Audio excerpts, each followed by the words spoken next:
So the next thing we're going to do is the leaves. So we're going to use our 12 bristly brush. You want to make sure you clean it out really well in your water, and then you want to scrub in a circle on the table. And if a bunch of water's coming out, your brush is too dry, and you also want the brush kind of fanned out and fluffy. So we are going to go light to dark. So we're going to start off with our golden yellow. We're going to use this brush as a stamp. So what we're going to do is lightly tap on the canvas. So I'm going to come up here, start at the top, and I'm going to lightly tap, and it's going to make lots of little marks.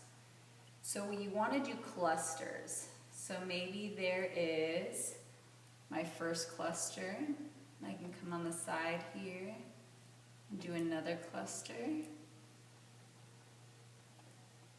Another cluster. You don't want to completely cover up your aspen tree, but you do want to overlap.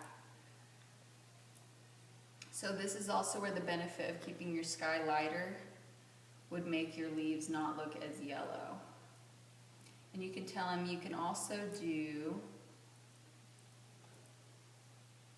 green leaves if you want. So I'm doing little clusters of yellow here, very lightly tapping.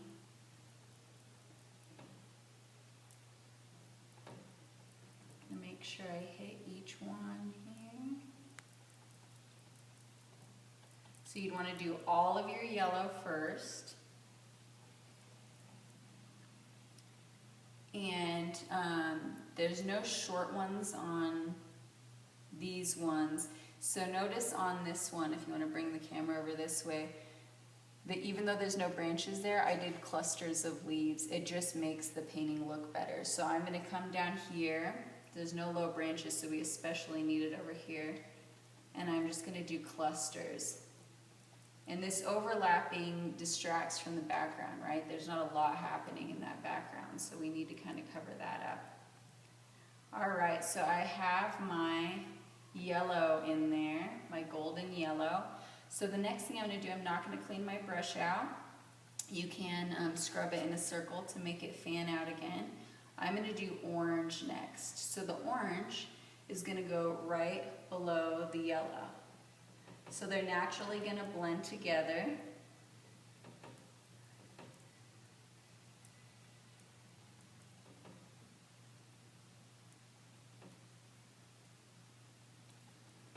So underneath each little cluster of yellow, I am adding orange. And the thicker the paint you use, the more vibrant it's going to be.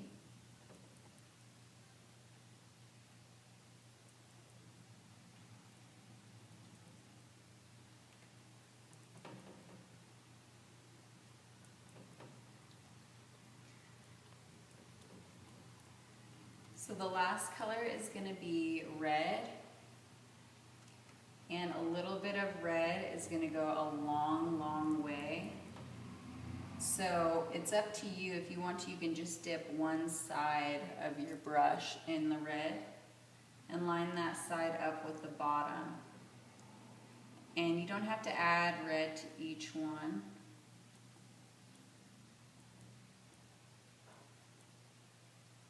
Just whatever ones you would like to. Okay, so I have kind of the basis there to start off with. So you're going to have them do that to all of their trees.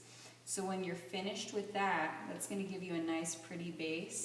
Then you're going to go in and teach them just a little bit of stippling. So the next step we're going to do, and you want to tell them that you are doing this step later so they don't feel like it's supposed to look like the finished product right now.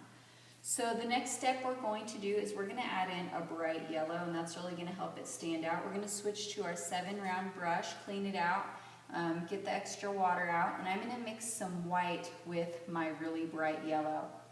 Once you add white, it makes it opaque and makes it really stand out. So I'm going to take a lot of paint on my brush. I've got quite a glob there. And I'm just going to dab my brush. And I'm going to have some little dots that aren't even connected to the tree. So they're kind of floating out on their own.